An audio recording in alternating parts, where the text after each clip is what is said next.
Good evening. I hope the folks on the phone can hear, if there are folks. I'm Matt DeFranti, chair of the WMATA part of this joint committee that's meeting this evening. Welcome. Hope everyone is well. We have the WMATA committee and the legislative and policy committee co-chairing this with Mr. Jimmy Bierman, since Kenneth Agita can't make it tonight. We are starting the meeting at 6:04. The meeting is being streamed live on YouTube. Staff have confirmed via head nod that we have a quorum. Special welcome to Kate Garman Burns, our new Commonwealth appointee to NVTC and the WMATA Board of Directors. Yay. Thank you for the glory and the work that you are doing. Let's see, we have Dahlia, folks not sort of helping it out and joining us this evening. Dan Stork is here. No. I know Dahlia is here, or isn't in the room, but is somewhere. Dahlia Palchik. Electronic participation. Justine Underhill is sitting in for Mr. Snyder tonight to represent the City of Falls Church. Thanks, Ms. Underhill. Mr. Snyder is also requested to participate electronically from Fairfax County for a personal reason, as he has to be at a NVTA meeting and cannot be here in person. Can I have a motion to approve Mr. Snyder's request to participate remotely? So moved. Moved by Mr. Alcon, seconded by Mr. Bierman. Any further discussion? I hope not. Nope. All those in favor say aye. Aye. Any opposed? Any abstentions? Hearing none.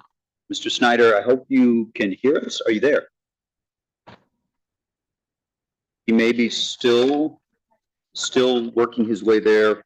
We have a meeting summary of the April 16, 2026 joint NVTC WMATA Committee Legislative and Policy Committee meeting. And any committee members have any changes to the meeting summary? So noted, we have no such changes. The committee accepts the summary. Next, we're on to item number 3. Our first presentation this evening. We're very happy to have WMATA's real estate and joint development efforts our focus. Virginia has a robust history of working closely with Metro to create opportunities around our transit infrastructure. There are several buildings recently that are getting filled. While we've seen a great deal of development over the years, there are many opportunities to continue to leverage Metro assets now and in the future. So this is an important topic. We are proud tonight to be joined by Nia Rubin, WMATA's Senior Vice President of Real Estate and Development. Nia, it's over to you. The floor is yours. Thank you so much. Hi, everyone. Good evening. Thank you. I'm Nia Rubin for Real Estate Development from our Office of Real Estate Development at Metro. And I'll walk us through our program and get into a little bit more detail and drill down on specific stations and our activities on those. But, you know, the most compelling is the way more riders for Metro, more housing and retail that improves the quality of life for our residents, businesses.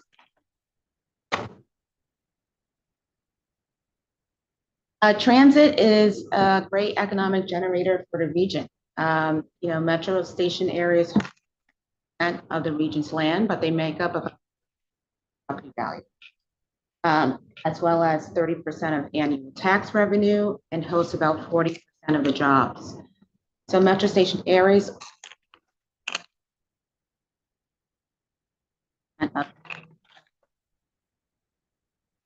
images that you see, of course, are Potomac Yard on the left side, which we kind of see as a corollary for the potential to grow as big as something like NOMA, which is one of our most successful regions.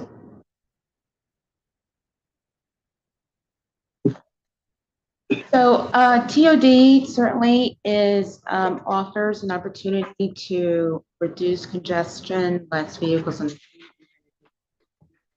Not everything. It also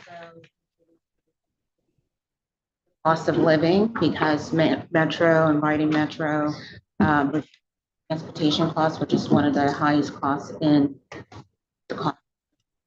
then it also offers an opportunity certainly to improve healthy and promote healthy communities with access to bus and rail. In 2022, we issued a strategic transformation plan with the idea of communicating to our stakeholders, our jurisdictional stakeholders, our community, our real estate community as well, how we think of the state portfolio going forward, where we see the opportunities. So we outlined a mission in the strategic transformation plan. A lot of the things that influence criteria certainly this jurisdictional the ability to advance a development as a transit infrastructure to that we have to replace. So there are several reasons that go into how we think where across the region we think we can advance TOD projects. In 2025, we did an update to that 2022 report, and we did some reprioritization. I think that was particularly helpful. We've gotten a lot of feedback since the first week. Jurisdictions have wanted to figure out how can they move their stations up earlier in the process, how can we advance faster?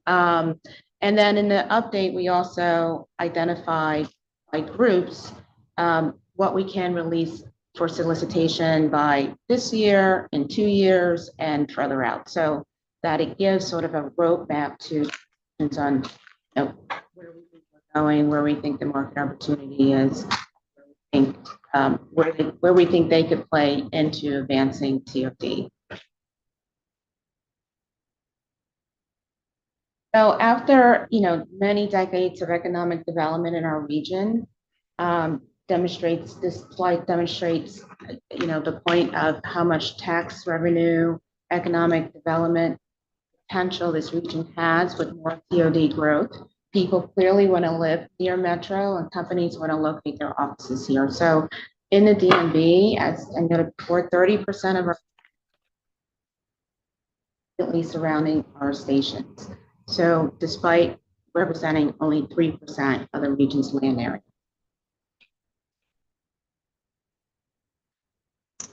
One of the key ways that we have met our development goals, which includes executing 20 development agreements in 10 years. So we issued this in 2022. We're about halfway through.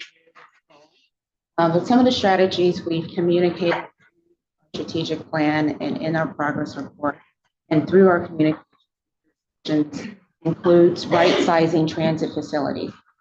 We reduce the footprint of the make room for development. We just by compacting our bus loops into linear bus bays, sort of abutting closer to the station, parking lots.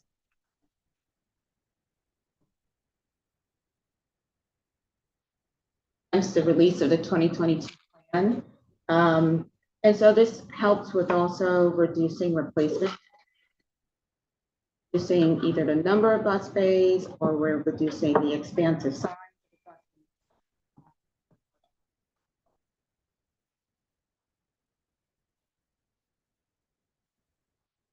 To be as part of the project work.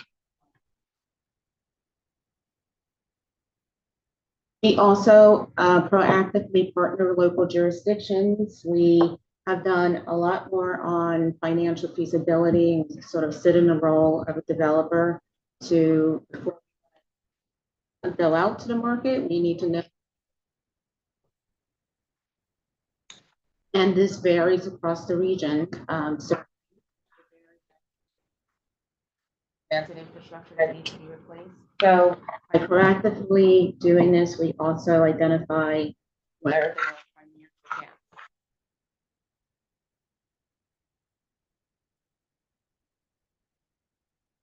If they also want to prioritize investment in TOD and giving them a roadmap on how much, how it can help, how a tax abatement can help, how a TIF could help, or how a capital grant could help advance TOD.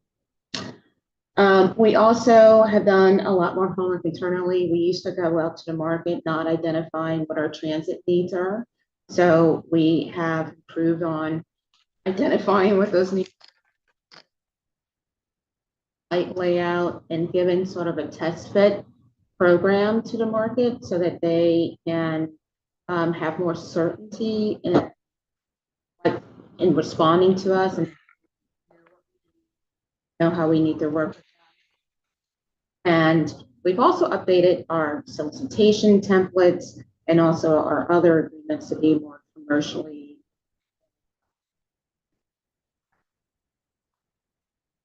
We also at times have also pursued site really low risk for us to do a rezoning. So we did that recently at Deanwood and some other projects. Lastly, we have been also utilizing outside counsel and of course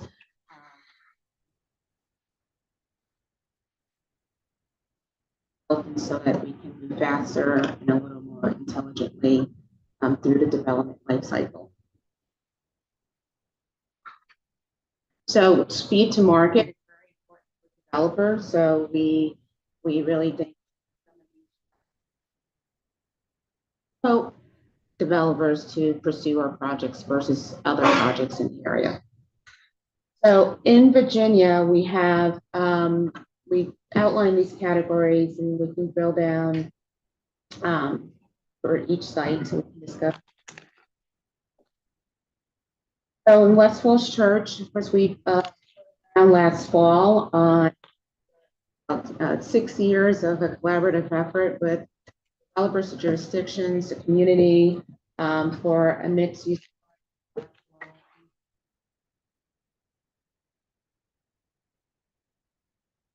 of the street plan there. And it will also tie into Virginia Tech's project across the street. And so it's really just going to be quite the transformative project. It's 40 acres, one of our larger projects in the region.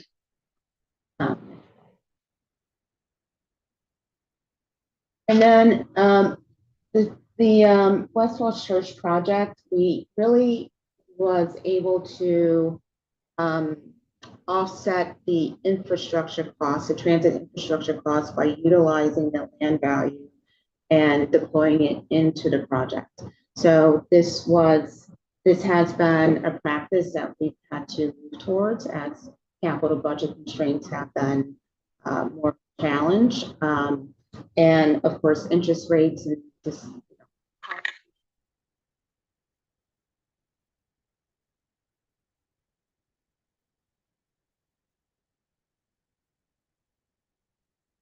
play a role in the investment itself to advance the project. At Braddock Road, we have advanced Braddock Road by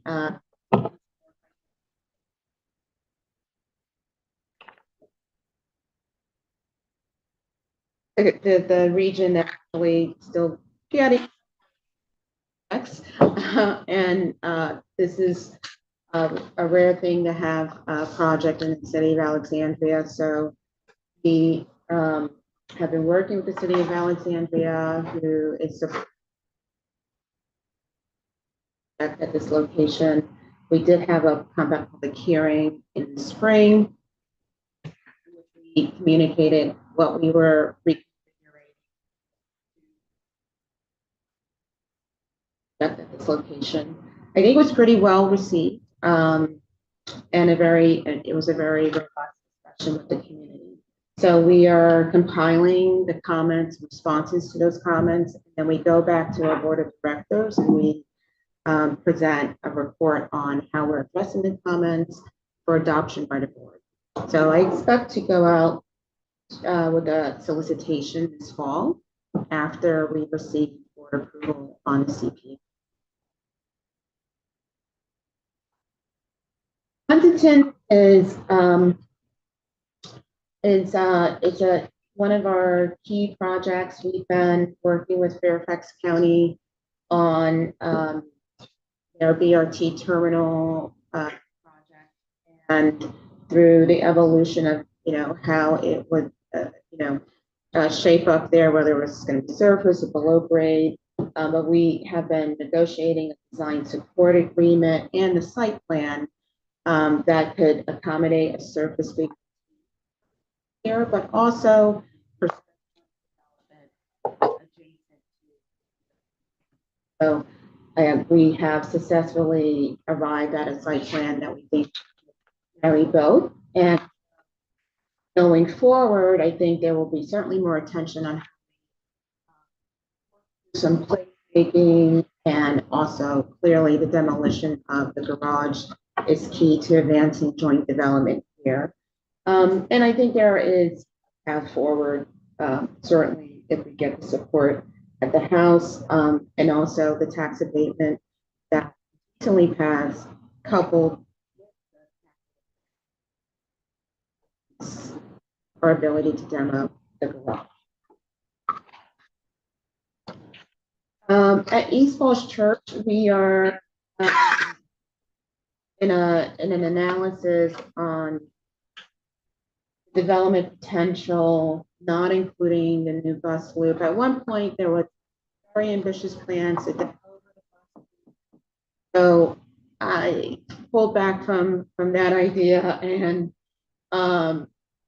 so we do think there's potential here. I mean, there's some topography changes here, but more importantly, we have the VDOT setback. And so we've been working with VDOT on clarifying the transfer of land and also seeing if we can reduce, certainly create a bigger development to advance this project. So we're in studies, we're in negotiations, we're in analysis, we're working through these things with VDOT and the planning office. Eisenhower Avenue is a parcel that's just adjacent to Metro Building, and Eisenhower is currently a surface parking lot supporting the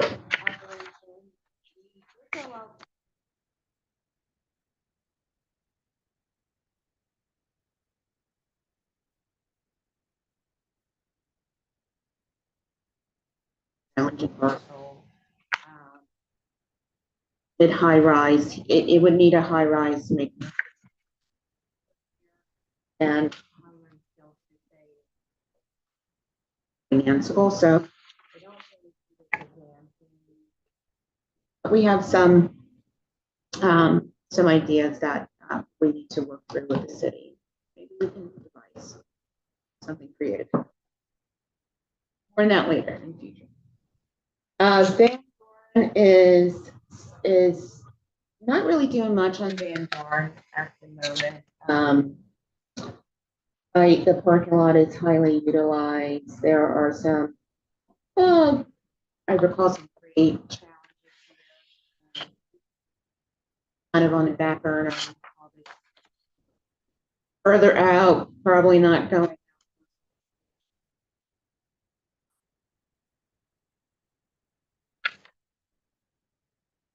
And then Vienna, we have been, Vienna's getting a lot more activity. Has been in contact with us, and we've been working with them on doing an exchange or working through some ownership, identifying some ownership documentation so that we can then advance our discussions and partnering.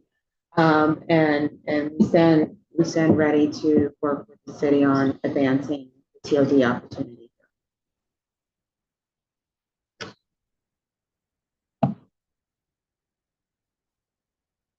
Thank you very much, Nia. And I think you been a month now, or 2 months or 3 months that you became Oh yeah, in the role. yes, yeah. Congratulations. Thank you. Are there questions for Nia? Yes, Justine. When you talk about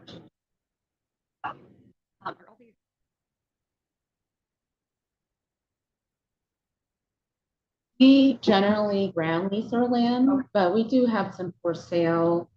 We do have some fee simple sales occasionally. But in either case, whether it's a ground lease or fee simple sale, on the ground lease, you can do what is called a capitalized ground lease, so we can get that land value up front to deploy into the project. So usually these leases are like 99-year ground leases, yes. And so the preference is to do leasing rather than Our preference to ground. Okay. Control of the property. Yeah. Thank you. Other questions, Walter? Yeah, thank you. Great presentation. This probably gets out of Virginia a little bit, but these are, I think just about all these are relatively low hanging fruit.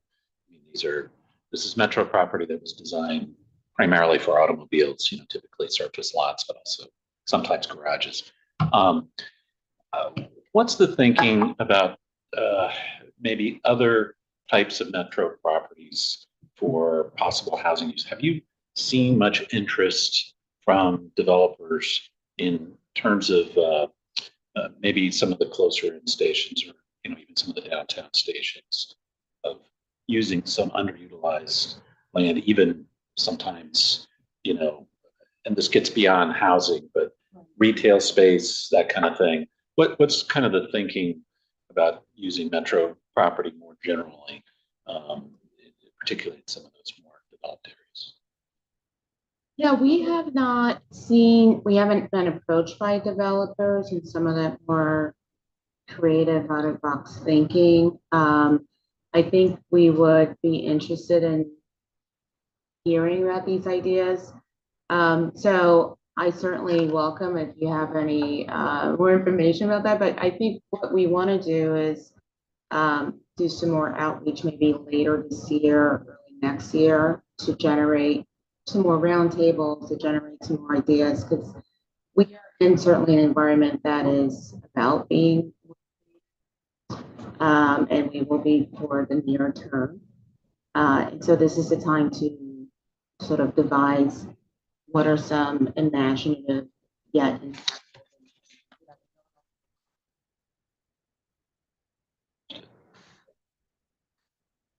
Any other questions for Nia?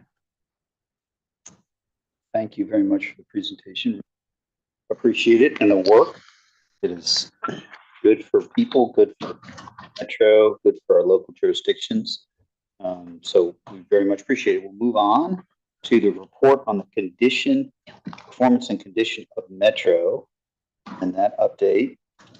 Today we reviewed a handful of priorities from last year's report and charting a path forward for this year's edition. And tonight, program Shannon Bacon, excuse me, to the table, and she'll provide an overview of Metro's overtime costs, which is a particular topic we have tracked for a couple of years now. You, Shannon. Chair. Excellent. So I'll start with just a quick reminder about the legislative requirements for NVTC's annual report on the performance of WMATA. Those are listed up there. There's a few aspects that we're required to report on every year, such as safety data, other things like that. But we also use the report to discuss plenty of issues that are relevant to WMATA. Metro's overtime costs have been a longstanding focus at NVTC, with some recent work done by DRPT and Metro, which I'll get a little bit into later on. We wanted to really quickly do a deep dive into the details here with all of you as we continue to workshop recommendations and start drafting content for this year's report. So as I mentioned, labor costs and overtime have been priority areas in all of our annual reports to date in various capacities, but we wanted to continue to hear from committee members. So before I really dive in, I wanted to note that overtime can be a really tricky and complex topic. Every transit agency have some amount of overtime, both planned and unplanned, because it's a really important to ensure high levels of service delivery. So tonight's presentation, I'm going to be covering recent trends, how WMATA is doing relative to peers, relative to budget, and then some opportunities moving forward for Metro to address overtime. So a lot of the rules and regulations regarding overtime are going to be set by the collective bargaining agreements or CBAs between labor unions and Metro. About 77% of WMATA employees are represented by unions, with the largest being under 689 CBA. Employees generally earn overtime at about a time and a half rate for any work conducted past a regular hour work week. Again, I cannot emphasize this enough. It's really important to note that there will be necessary overtime to run planned service, whether that's for bus operators, for mechanics, for maintenance. We are really interested in looking into making sure there's a sustainable, reasonable balance between full-time staffing and overtime, as well as an appropriately budgeted level of overtime each year to avoid major overruns of the operating budget. It's also worth noting, we won't get too deep into this today, but it is worth noting that WMATA counts workers' overtime earnings toward their retirement benefits without any cap. So there are potential long-term costs associated with high levels of overtime, which is one of the reasons we want to look into this. Okay. Starting with some top-line overtime growth, overtime cost growth at WMATA from fiscal 22 to 25. We wanted to look at these years in particular to capture actual value, since we don't yet have the completed FY 2026, so we can't properly assess that on the same level. Just kind of going through this slide here, WMATA's personnel expenses grew about 32% in these 4 years, and overtime costs grew almost double that at about 61% over the same time period. Overtime comprised just under 10% on average of total personnel costs during these years. And as you can see, actual overtime expenses were on average above budget by about $57.5 million. The significant overtime expense growth compared to total personnel cost shows a discrepancy between staffing and overtime that provided somewhat of a basis for us to want to dive into this more. So as you can see here, Metro consistently has overtime costs significantly higher than it has budgeted. This indicates, again, an imbalance between expectations and actual costs. It's important to us that WMATA is both accurately budgeting and predicting overtime costs and managing other labor costs to avoid these pretty significant budget overruns.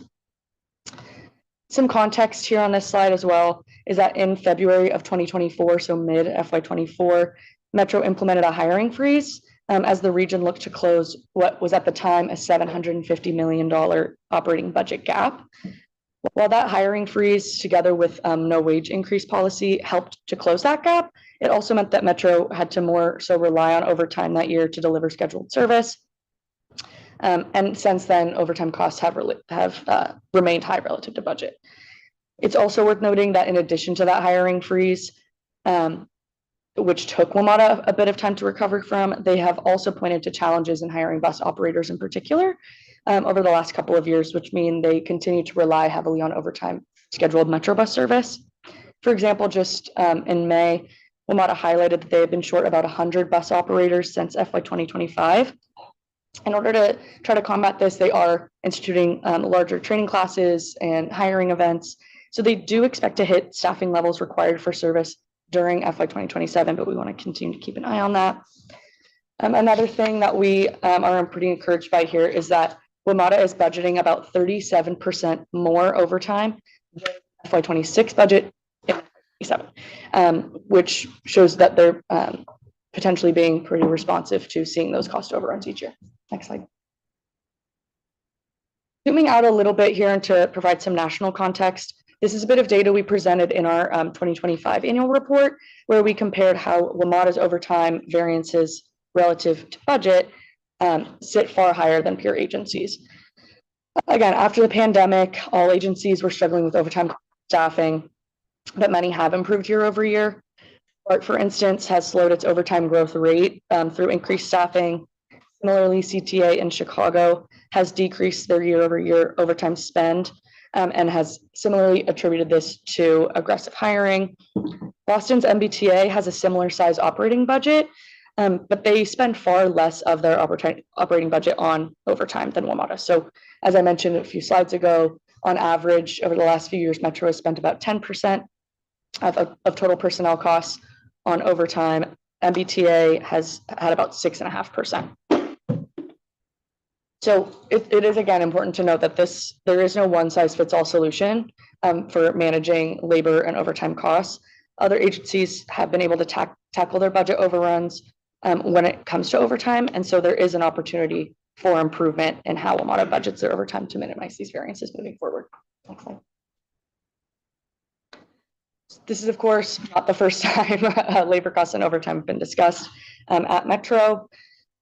On the left is a quick screenshot from a DRPT analysis. The FY 2025 and 2026 Virginia State Operating Funding Agreement, which is between WMATA and the Virginia Department of Rail and Public Transportation.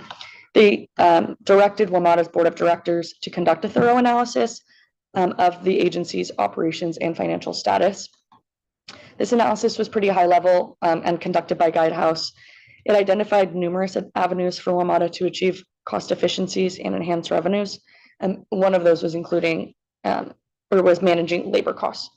We presented a series of recommended action items to the Metro Board just in March. The most relevant to our presentation today was a recommendation for a detailed assessment of Metro's workforce. We are anticipating that WMATA will prepare a workforce planning and overtime management briefing that will be presented later this year. It is also generally expected, kind of looking again on the left side of this, you'll see the labor and fringe costs are somewhat higher as well. It's generally expected that if you reduce overtime costs solely by adding full-time positions, you'll drive up your fringe rate. So you may not recognize many of those cost savings that you were aiming to. So again, that balance between full-time staffing, part-time staffing, and overtime is a really, really important balance to strike that we're hoping WMATA can find. Yes. So looking to the future here, in line with the operational analysis recommendations, WMATA staff, as I mentioned, are expected to present that workforce planning and overtime management information to the board this fall. Through this internal analysis, there is further opportunity to really understand and manage the driving forces behind labor cost growth. And finally, while WMATA has increased its budgeted overtime in FY 2027 by 37%, previous years have shown substantial overtime spend, as I mentioned. So moving forward, WMATA may be able to more accurately plan for overtime and reduce those unexpected variances. NVTC really wants to continue to support WMATA as much as we can to have predictable, appropriate levels of spending on labor and overtime, including monitoring WMATA's planned and actual overtime costs through our annual report, as well as with this committee as necessary. As we receive more information from that workforce assessment and from the collective bargaining agreements, we will continue to refine our recommendations as well. Something important to note moving forward with the CBAs that we wanted to add on here. The CBA for ATU Local 689, again, Metro's largest union, has been in effect for nearly 2 years. It has only just recently been released publicly in the last couple of weeks, so we're still diving into the details on that. These CBAs, as I mentioned, determine a lot of that overtime and post-employment benefit information for represented employees. So it's super important to us to review this information in order to make effective recommendations moving forward. For now, we can say that it looks like there are no substantive changes to pension, retirement, healthcare, or overtime policies in the new CBA. So future negotiations will be necessary to adequately address many of NVTC's previous recommendations, as well as any identified through the workforce assessment this fall. The next CBA is going to be up for negotiations beginning in 2027. Next slide. That kind of wraps up the deep dive today. So putting us back in context with the overall annual report progress here. We'll be back as staff in September, October, back to the committee with some further briefings, get some more recommendations and feedback from you all, and then present to the full commission in November for a briefing, and then getting final approval in December and sending it off to the governor's office. And I believe that is the last one. Thank you very much, Shannon. Questions for Shannon? Go ahead, Walter.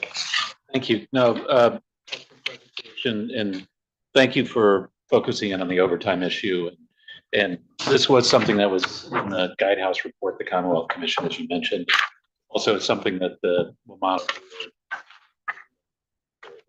gas management to come back and do a deep dive on this and come back and numbers, I think, really hit on some of the major areas of concern. There were some other things in the Guidehouse report too that I think are potentially useful. Some of the things, several of those things, WMATA is definitely focused on, is working on right now. One of those things is procurement in terms of really trying to improve the procurement process. But one of the things this committee might consider is looking at some of the other recommendations that might be worthy of including in the annual report. So that might be something to take a look at and bring back to the committee for further discussion. And just one other thing that I think is, not sure this should go in the report or not, but you mentioned the CBA. We're having lots of fun discussions about funding and DMV moves. That is all focused on additional capital funding for WMATA. But one of the things there are two things that we need to keep our eye on that actually relate to operating. One is an item that was discussed at NVTC, I think a couple of times recently, and it's the issue of the 3% increase across all funding jurisdictions. That's a 3% cap, for any of the jurisdictions. Maryland treated it as though it's 3% for any of the funding jurisdictions, and because of the application of the Metro subsidy formula and funding formula, it meant that Maryland paid 3% more. Virginia ended up with, what was it, 1.6, 1.7%, 1.8, and the district even below that. So it's under 1%. That's not sustainable. Even if you think 3% a year operating increase is adequate, which there's some assumptions that we probably need to be thinking about over time for that number. But that in effect was, I think, closer to a 2% increase, which 1.8 for the system overall. So that might be something the committee also would want to consider. There probably should be an understanding, if not a process, across the three big jurisdictions that 3% is the overall increase. And, in any given year, you might be a little above 3, you might be a little below 3, you might be at 3. I realize that makes it a little more difficult to plan budget-wise, but it is also, I think, important that we maintain the integrity of the funding formula, which that's not here, but Matt Letourneau did an awful lot of work on that a couple of years ago, where we're trying to incentivize good behavior by jurisdictions and disincentivize bad behavior. So that's one thing. And the other thing I'll note, and maybe that is for more discussion, is inclusion in the possible report. But the other thing I would note is there's some details in the CBA we probably want to keep our eye on in the long term. And one of those things is, I believe it's a cost of living of 2.5% is built in as the baseline increase in the CBA. But if the consumer price index is above that amount, then basically the annual cost of living can go higher. And that's something we probably want to keep an eye on, because we've got a higher cost of living than the CPI is higher than 2.5. And so that's another thing that we're going to have to watch, because again, we're all focused on dealing with the capital shortfall, but there are some of these operating cost issues as well. So anyway, just some more things, maybe one way or another we might or might not want to include, but just want to throw those out there. Thank you, Walter. So, a fair bit, Shannon. I don't know if you wanted to add. Are there other comments, questions for Shannon? Go ahead, Kate. Shannon, thank you. Excellent presentation. I have two questions for you. The first was, I think, I forget which slide, but you pointed out the 2025 budget overrun on overtime, and that was after the freeze. And I'm wondering if, though, did this actually meet the goal of the entire personnel budget? So we're over on overtime, but I'm curious of, like, because of the freeze, were we actually make the budget or under it? I'm not sure off the top of my head, but I can get back. Amazing. And then my second question for you was on the peer benchmarking. I thank you. That was a really interesting analysis, and I'm curious if there's any uniqueness to our market, whether it be like an increase in special events that requires a quick flex in overtime that might actually be an impact to this. No answers today, but like just things to consider. Like kind of minute details that we're hoping that workforce assessment and overtime management deep dive coming to the board may be able to address. Some of those details just aren't completely publicly available based on the data that we get. But it's certainly something I can look into. Thanks, Shannon. Yes, Maureen. I think relatedly, it would also be helpful. I think on a different side, you talk about that personnel becomes 10% of the WMATA operating budget, to see for our peer systems what percent of their operating budget this is, because I think that would help kind of baseline what we're looking at with the actual numbers. Because if it's 69.3, but it's 50% of their operating budget, then that's very different than 69.3 and it's 4% of their operating. Sure. I think just an additional column to this could be helpful. Definitely. Great. Other questions?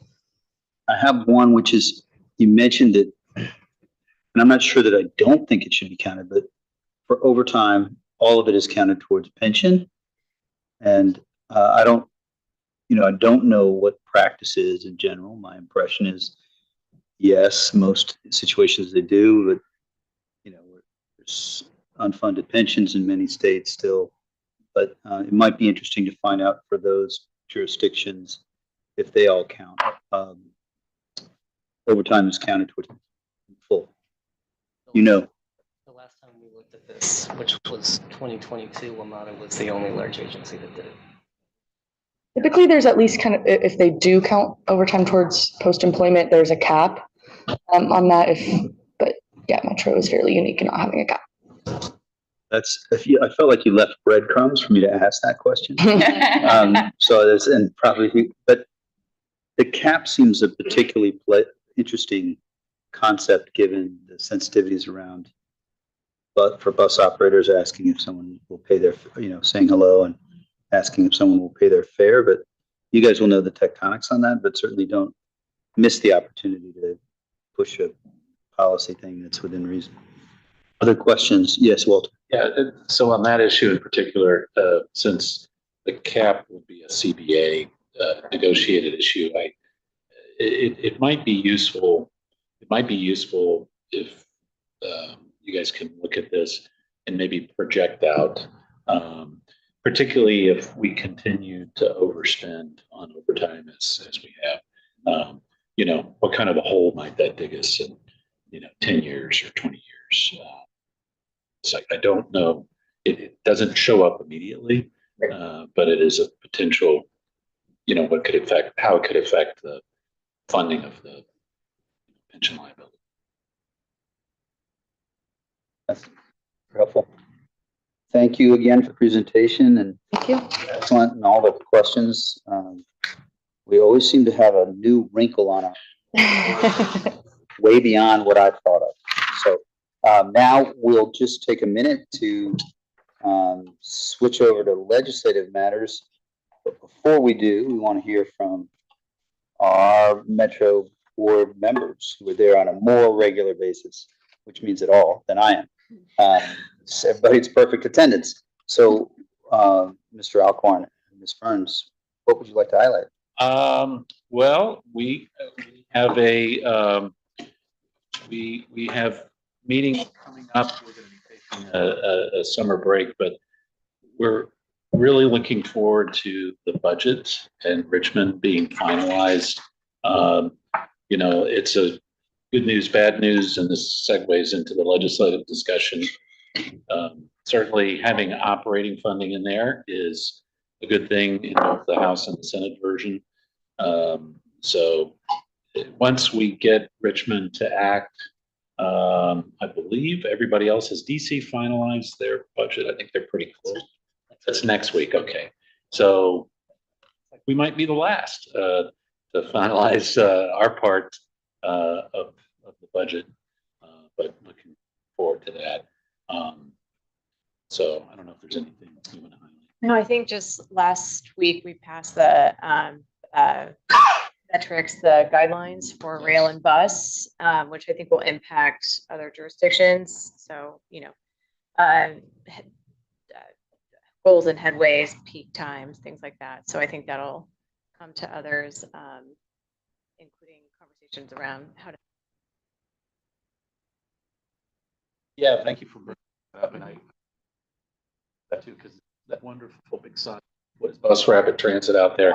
The regional guidelines now include different definitions, BRT definition, but also a couple of levels of bus priority.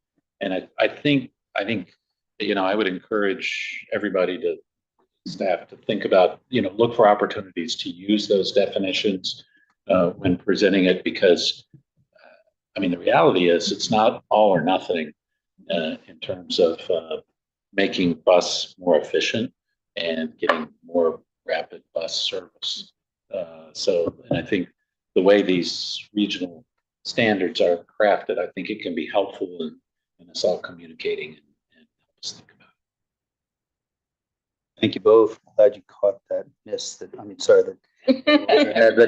also it just strikes me again, the amount of judgment you have on a type A good general manager, but there's still judgment at every moment that you guys are in those meetings, and grateful for the leadership and the work. So now I'll send it over to the Vice Chair. We have a real show this evening. Over to you.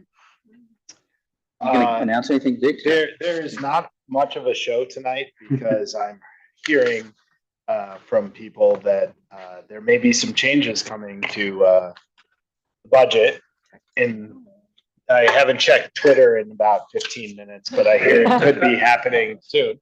But that being said, we are now in the legislative update portion of the meeting.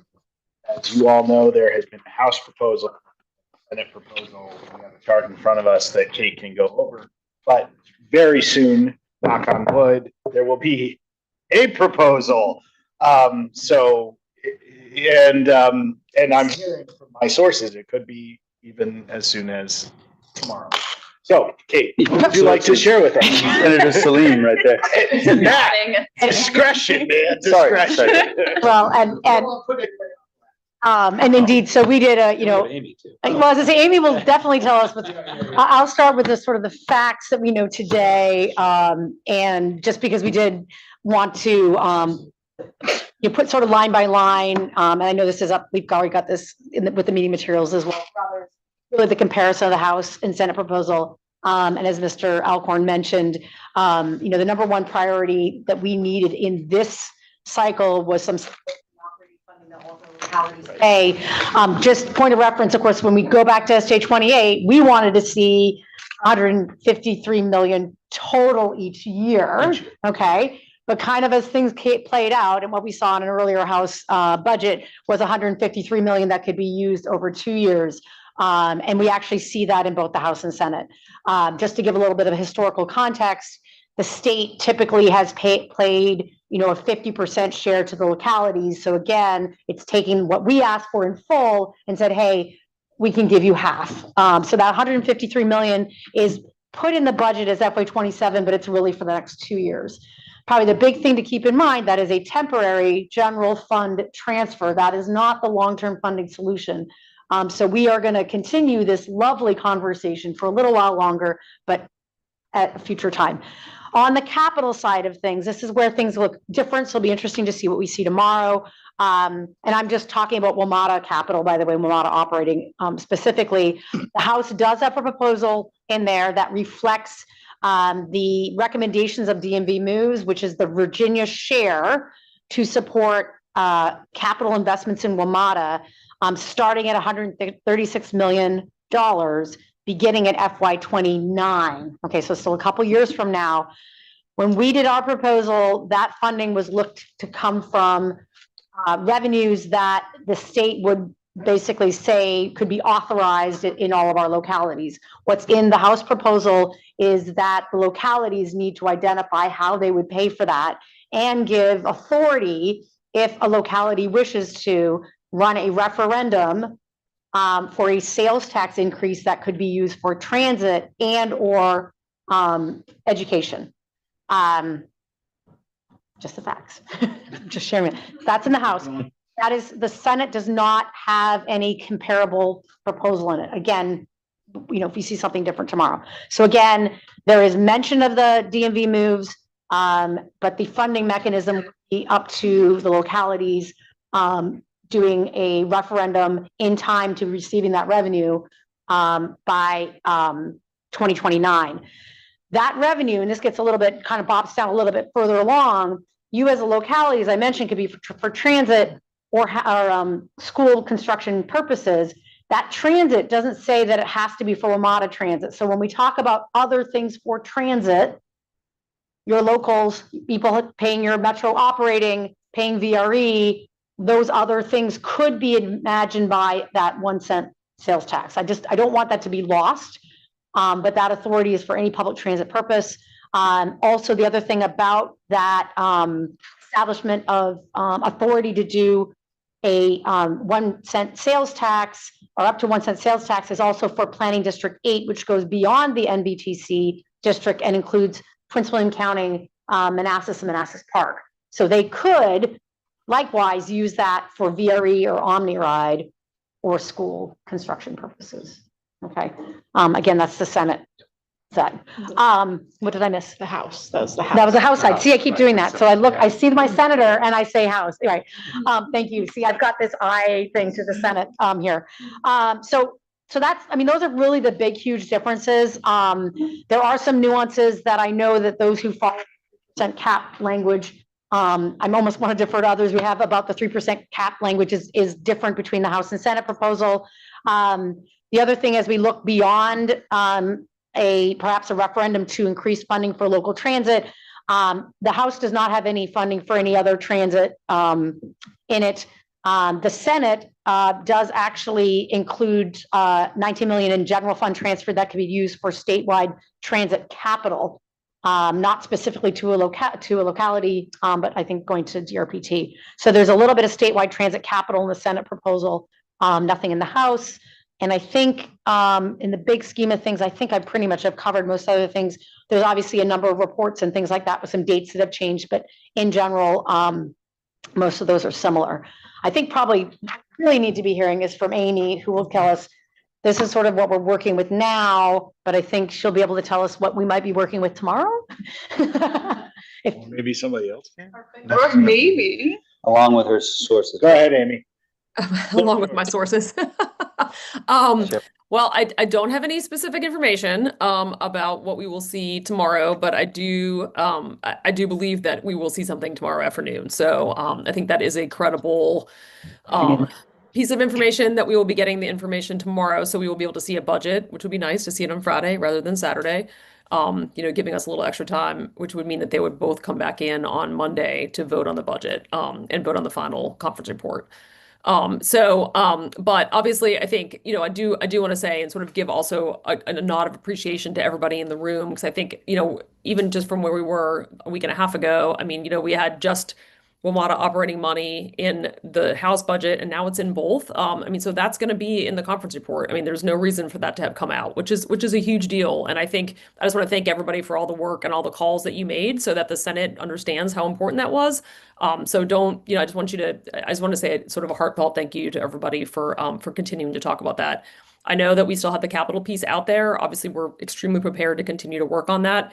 We'll see what happens. You never know what happens behind the scenes, and they have been very, very quiet about all the details. I will say that there has been not a lot of leaking information beyond the data center stuff, to be honest. So I think that they are very hard at work, though, and I do believe they're going to have it completed by tomorrow afternoon, barring any other crises. But I don't think there are any if they've come to a conclusion on the data center stuff. So I mean, with that, I'm happy to take any questions, any process questions anybody has, or anything of that nature. But I think Kate went over all the details, which is really, I think, the big piece too, like what's in each budget. So, but happy to answer anything. I saw Walter with his hand up. Go ahead, Walter. Thank you, Mr. Chairman. So just a couple of thoughts. First of all, on the operating, yes, that's really, really important. I'm very grateful to see both in both House and Senate. But Kate mentioned that this is not a permanent fix, that it is coming from the general fund. That's right. And I just want to remind us, a couple of years ago, there was something similar that happened when Delegate Sickles was in the House, and there was general fund monies used to plug an operating hole then. And remember, there's a term that we haven't been talking about much in the last year or so, but it's re-baselining. And I want to make sure we do not forget that term, because basically what we did, and I know many of us remember this, is basically we caught up and covered a deficit that Metro had on the operating subsidy side, a significant deficit, both at the local level and at the state level. So that's money that, through the SJ28 process anyway, I know we were looking to highlight and frankly to recover because that's not just sunk funds that are, buried in the budget. So that was a big leap. And, it's definitely not been solidified in the state budget. And my hope is that we figure out a way to deal with it locally as well. And that gets to my other point, which is, I appreciate the attention and the attempt to move forward something with the DMV moves recommendations. I guess I see what's in the House version as a placeholder that let's see what happens tomorrow. But I think there's going to need to be a lot of work done between now and the next General Assembly session to address that. There are two things that at least are in my head that I think we want to try to work through one way or another. First of all, part of the reason that, at least to me, dedicated transit funding was so attractive was because you weren't competing with public education for budget money. This lines us up in direct competition, public education and transit. So that's one thought. And the other thought is, and I think all should be thinking about this, this is set up so that each individual jurisdiction would do its own referendum, make its own decision. We really should have the region go or not go. I think as Northern Virginia, we need to move if we're going to do something in the neighborhood of this or something along these lines or not. And I know that's really tricky because we each have different transit funding needs relatively, and we have different education funding needs. They do vary somewhat. And Matt's not here, but some of us have data centers too. So, so I realize we're in different spots. Yeah. Don't use those words before we get a final budget. Jesus. You're right. I don't want to jinx it. But I think there's probably a lot of work that we'll need to do over the coming months to think about those and to come up with some as a region. So just my thought. Yes, we'll go with Maureen and then Matt. Yeah. Amy, this may be an irrelevant question tomorrow when we see what happens, but since we're here today, I'll ask. I've not looked at the actual language on the 1% sales tax referendum, but since it is for both transportation and schools, if it were to be on the ballot, do we have to declare on the ballot what the balance of like how one would split that 1%? Or can we just vaguely say for transportation and schools, and then after we receive the revenue, determine how much goes where? Because I think that's, to Walter's point about like competing, I think that's going to be one of the hardest selling points is our schools are going to want to know how much money they're getting, and we're going to want to say, well, let's wait and see what that looks like. And so, and I don't know how to convince voters also when it's not specific around what we're going to get. So again, might be irrelevant tomorrow if the language isn't even in there or if it changes, but that's one of having it be both together somehow is the most confusing of the options in my mind. Yeah, I mean, it's a great question, and I'm probably gonna have to defer to Anne. I mean, my recollection as I was thinking about reading it, kind of answering there, but is that it was more broad. Like I don't think it specified what the referendum language had to be. I don't remember that. I can definitely go back and look in a minute. I'm happy to do that, but I don't know, Anne, do you remember if it said that? That's our understanding as well. Okay. Oh, good. I'm glad. I thought it was just more broad than that. And there was no deadline for when you did the referendum either. So, I mean, I think another thing to think about, they had no language in there that said like you had to do it this fall in 27. It just said that it was sort of left it up to you localities wise when you could do it. So for example, if the bill comes due in 29, you could do a referendum in 28 instead of 27. So I think there was some flexibility. So there is flexibility in the language. It wasn't, super prescriptive in that way. I don't know that I know that whether that helps or not, but that's the way it was written. So that's not really correct because fiscal year 29, the budget gets voted on in Okay. 28. So if you would have to do the referendum in 27. In order to budget with it. Yeah, sorry, I didn't say that as artfully as I should have because I shouldn't have just said that. Anyway, yeah, but unfortunately that it's the case that the referendum would have to be in 27. Matt, your point? Well, I guess the question for me is a refresher on metros. It depends on how efficient, how many additional real estate deals we do, all that stuff. But when does the capital with the mixing of funding from capital to operating, when does the show stop officially? Or when is it likely to stop on the funding? Because that says FY29, and I agree it's placeholder, but we don't know when Metro runs out of. Metro runs out of bonding capacity, basically 29, right? End of 28, beginning of 29. Yeah. So that's kind of that's the capital clip. And that, just so I'm understanding, you're talking about fiscal year 29 when they run out. So it's 28 July 1st, which means Jimmy's point is controlling, and there's no way we could. It's 2 years. So I'm going to read the room to say that basically we're all waiting for the budget tomorrow. No pressure, Saddam. We are going to avoid making many more contributions on our thoughts on something that does not yet exist. But I also think that there is a very, very healthy amount of skepticism in this room that a referendum is the answer here. Put on the ballot in 2027 to solve this problem. And with that, what is the next thing on our agenda? The next thing on our agenda is, are there any other topics or items that commissioners would like to bring before the committee with respect to our legislative agenda? Do not all jump at once.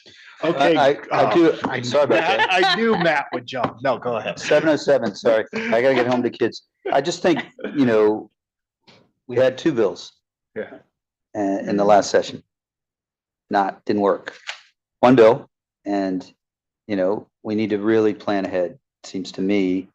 And whatever the language is, glass is half empty, but, 2 years ago, if you said we would get operating, I would have said, not sure. So I just feel like whatever structures you guys want to put in place that we try to help you seems super important early because we thought we were on course to get it and we didn't get it. So, and that's not surprising given the way the governor sort of approached this session, but we got to get after it next.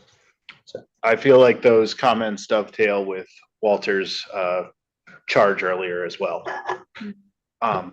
And with that, This is Dave Snyder. I'm on by phone. I just want to indicate that we appreciate the 2 years of funding, but we have a lot of people we need to talk to, the business community, our own constituents. So yeah, I'm totally on board, and Justine and I will work very, very closely together. Thank you. fantastic. Thank you, Dave. Thank you for your work. With that, the meeting's